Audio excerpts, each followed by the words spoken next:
प्यारे बच्चों, आप सभी का चैनल पर स्वागत है। तो प्यारे बच्चों, आज मैं आप लोगों के लिए आरबीएसई क्लास 5th के इंग्लिश के chapter 7 who will play with me, मेरे साथ कौन खेलेगा, इस चैप्टर के क्वेश्चन आंसर और बुक वर्क पर एक वीडियो लेकर आया हूं। इससे पिछले वीडियो में हमने इस 7th चैप्टर के डिफिकल्ट वर्ड्स को देखा था और इस चैप्टर को रीड किया था। अगर आपने अभी तक वो वीडियो नहीं देखा है तो प्लीज पहले वो वीडियो देख लो ताकि आपको ये चैप्टर अच्छे से समझ आ जाए, आप इसके क्वेश्चन आंसर खुद बड़े इजीली कर सकें। अब हम स्टार्ट करते हैं। सबसे पहले हम इस चैप्टर की ग्लोसरी करेंगे। ग्लोसरी का मतलब डिफिकल्ट वर्ड्स ही होता है। देखिए, बुक के अंदर बहुत कम डिफिकल्ट वर्ड दिए हुए हैं। पिछले वीडियो में हमने आपको हर लाइन में से डिफिकल्ट वर्ड्स बताए थे और आपको समझाए थे। अब हम स्टार्ट करते हैं। वांडर, वांडर का मतलब होता है इधर इधर बिना किसी कारण के घूमना। To walk slowly often without any purpose, बिना किसी काम के इधर उधर धीरे धीरे घूमना। इम्पैक्ट, इम्पैक्ट का मतलब होता है असर। ए पावरफुल इफेक्ट, हिंदी में अपने से कहते हैं असर। गिव अप, छोड़ देना। टू स्टॉप डूइंग और ओविंग समथिंग, अगर आपके पास कोई चीज है उसे छोड़ देना या आप कोई काम करते हैं उसे छोड़ देना, इसे हम कहते हैं गिव अप। लेजीनेस मतलब होता है आलस। The quality of being unwilling to work, यानी कि कोई काम ना करने की जो इच्छा है उसे हम कहते हैं लेजीनेस। डिसाइड करना, तय करना। To think carefully and choose what to do, सोच समझकर यह तय करना कि क्या किया जाए। अटेंटिवली, केयरफुली, ध्यानपूर्वक। रिवाइज करना, दोहराना। To study again something you have already learn, जो आप पहले ही सीख चुके हैं उसे आप अगर दोबारा दोहराते हैं हम उसे कहेंगे आप उसे रिवाइज कर रहे हैं।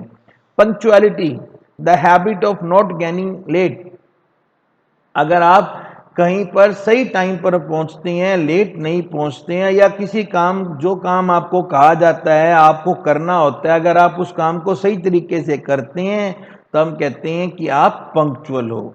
अब हमारी है first activity. Write T for true statement and F for false statement. अगर ये लाइन सही है तो आप टी लिखिए यानी कि ट्रू लिखिए, टिक लगाइए, और फॉल्स है तो आप एफ लिखिए या क्रॉस लगाइए।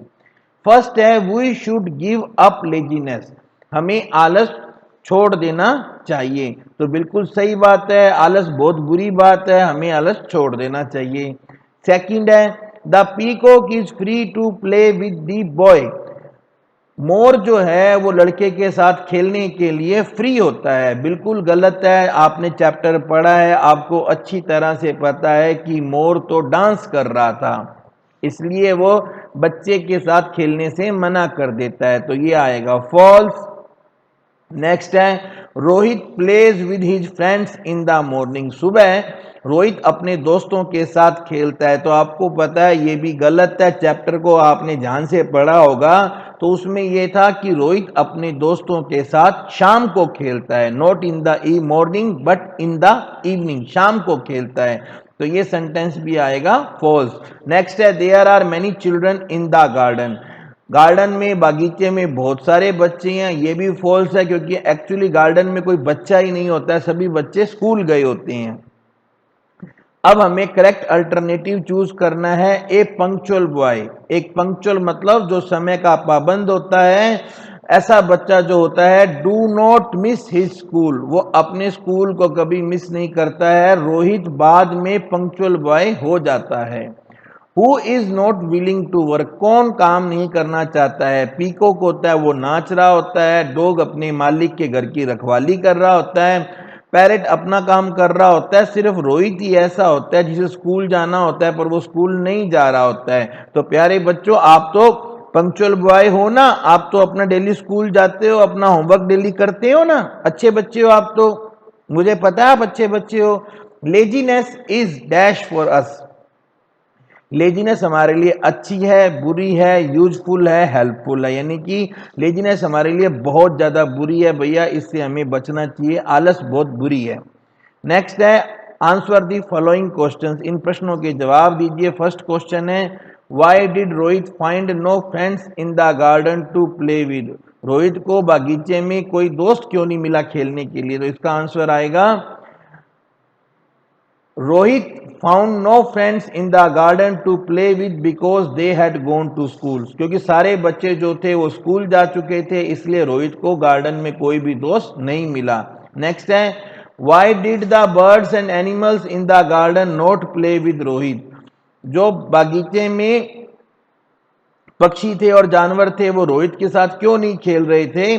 क्योंकि the birds and animals in the garden did not play with Rohit because they were busy in their works, क्योंकि वो अपने काम में बिजी थे, वो अपने काम में बहुत ज्यादा बिजी थे, इसलिए वो रोहित के साथ नहीं खेल रहे थे। In the end of the story Rohit parents were happy with him by, story के एंड में रोहित के पेरेंट्स उसके साथ बड़े खुश हो जाते हैं। क्यों हो जाते हैं? क्योंकि he started going to school daily, Rohit जो पहले कभी स्कूल डेली नहीं जाता था अब वो डेली स्कूल जाने लग जाता है, इसलिए उसके जो पेरेंट्स होते हैं उससे बहुत ज्यादा खुश हो जाते हैं। नेक्स्ट क्वेश्चन है, ये एक एक्टिविटी है, इसमें आपको ऊपर कुछ वर्ड्स दिए गए हैं, जैसे यहाँ पे ये वर्ड है जो अंडरलाइंड दिया गया है और उसका हमें अपोजिट भरना है। अपोजिट्स पर हमने ऑलरेडी एक वीडियो बना रखा है, मैं लिंक डिस्क्रिप्शन बॉक्स में दे दूंगा, आप उसे जरूर देखिए ताकि आपकी ग्रामर भी एकदम एक्यूरेट तैयार हो जाए और आप 100 आउट ऑफ 100 मार्क्स ले आए। यहाँ पर है माई फादर, फादर का अपोजिट होता है mother. My father works in field, मेरे पापा खेतों में काम करते हैं। And my mother help him, मेरी मदर उनकी मदद करती है। The sun rises in the morning, morning का अपोजिट होता है इवनिंग, तो यहां पे आ जाएगा सूरज सुबह उगता है और शाम को छिपता है। नेक्स्ट है in the winter season we go to school at 9:30 AM, और हम स्कूल में 9:30 बजे जाते हैं। एंड कम बैक, कम का गो का मतलब जाना और कम मतलब आना, अब बस हमें ये गो को देखकर हमें भरना है। हम 3:40 पर हम वापस आते हैं। Parrot cross sparrow and horse were dash with their work so they did not play with Rohit who was free, free का अपोजिट होता है बिजी, क्योंकि पैरेट क्रो और हॉर्स जो थे वो अपने कामों में बिजी थे, इसलिए उन्होंने रोहित के साथ नहीं खेला जो कि फ्री था। अब नेक्स्ट है हमारे को ये सेंटेंस है, ये सेंटेंस अफर्मेटिव है, मतलब सकारात्मक है, हुंकारात्मक है, इनमें ये सकारात्मक वाक्य हैं। और अब हमें इनसे हमें क्या बनाना है? नकारात्मक वाक्य बनाने हैं जिनके अंदर नो का यूज होता है। उन वाक्यों की एक ही पहचान होती है, उनमें नो शब्द, नो का ये जो नो है ना, ये कहीं पर नो या नोट आया होता है। जैसे पहला है I go to play in the evening, मैं शाम को खेलने जाता हूं, ये सकारात्मक है। दूसरा है I do not go to play daily, मैं हर रोज खेलने नहीं जाता हूं, जहां पर नहीं आया वो हो गया नकारात्मक। जिनमें जिनमें नहीं आता है वो सकारात्मक होते हैं, जिनमें नहीं आता है वो नकारात्मक होते हैं। जिन सेंटेंस में नो का यूज होता है वो नेगेटिव होते हैं और जिनमें नो का यूज नहीं होता है वो अफर्मेटिव होते हैं। जैसे ही लर्न्स हिज लेसन, इसमें आप देखो कहीं पर नो नहीं आया है, इसलिए ये एक अफर्मेटिव सकारात्मक सेंटेंस है, वो अपना पाठ पढ़ता है। इसमें देखिए he does not learn his lessons, वो अपना पाठ नहीं पढ़ता है, नो आते ही क्या होगा? ये नेगेटिव हो जाएगा। We go to school regularly, हम रोज स्कूल जाते हैं, सकारात्मक है। We do not go, not आते ही वो नेगेटिव हो जाएगा। तो अब आपको पता चल गया कि कौन से अफर्मेटिव है और कौन से नेगेटिव है। अब आपको इन तीनों सेंटेंस को नेगेटिव में बदलना है। The boy meets a dog, अब यहां पर आपको क्या करना है? The boy does not meet a dog.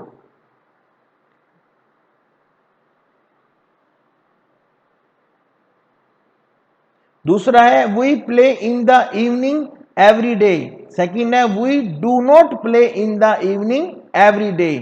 Mohan does his homework daily, Mohan does not do his homework daily. इसके बाद में एक्टिविटी 4 में ये है कि आपको टीचर जो है वो क्लास को 2 ग्रुप्स में डिवाइड करेगा। एक ग्रुप रोहित के बारे में बोलेगा और दूसरा ग्रुप उसको आई में कन्वर्ट करेगा। ये एक्टिविटी आपको आपके टीचर कराएंगे। एक्टिविटी 5 है, इसमें आपको अपने डेली रूटीन के ऊपर एक पैराग्राफ लिखना है। ये क्वेश्चन में एग्जाम में भी आता है कि आप एक पैराग्राफ लिखो जिसमें आप इन वर्ड्स का यूज करो। तो मैंने आपके लिए जैसे ये गेटअप है, wash my face, brush teeth, take bath. जैसे गेटअप मतलब उठना, अपना चेहरा धोना, अपने दांतों को ब्रश से साफ करना, स्नान करना, ब्रेकफास्ट नाश्ता करना, कपड़े पहनना, तैयार होना स्कूल के लिए, गो टू स्कूल, स्कूल जाना, स्टडी डिफरेंट सब्जेक्ट्स, अलग अलग विषय पढ़ना, प्ले ड्यूरिंग रिसेस, रिसेस में खेलना, टेक लंच,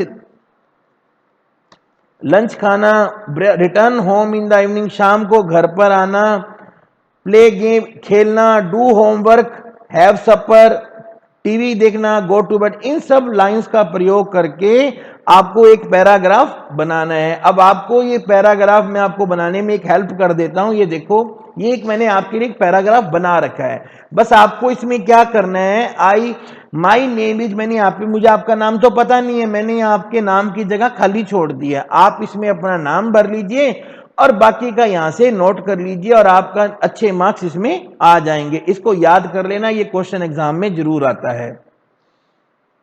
तो ये कुछ इस तरह से है, माई नेम इज, जो भी आपका नाम है आप उस नाम को भर लीजिए। उसके बाद है I read in class 5th, मैं 5वीं कक्षा में पढ़ता हूँ। आई गेट अप एट 5:30, मैं सुबह 5:30 बजे उठता हूँ। I wash my face with cold water to be fresh, और मैं अपने चेहरे को ठंडे पानी से धोता हूँ ताकि मैं तरोताजा हो जाऊं। Then I brush my teeth, उसके बाद मैं अपने दांतों पर ब्रश करता हूँ। I study different subjects in the classroom, मैं क्लासरूम में कक्षा में अलग अलग विषय पढ़ता हूँ। I like playing during recess, मुझे रिसेस में खेलना अच्छा लगता है। I take lunch and go to school class again, मैं लंच कर कर दोबारा क्लास में जाता हूँ। जैसे अपने आप पोषाहार वगैरह खाते हैं फिर आप क्लास में वापस जाते हैं। I return home in the evening, मैं शाम को घर वापस आता हूँ। When the school is over, जब स्कूल खत्म हो जाता है तो मैं शाम तक घर वापस आता हूँ। I play games with my friends, मैं अपने दोस्तों के साथ खेलता हूँ। I do homework given by my the teachers, जो मेरे टीचर्स मुझे होमवर्क देते हैं मैं उस होमवर्क को करता हूँ।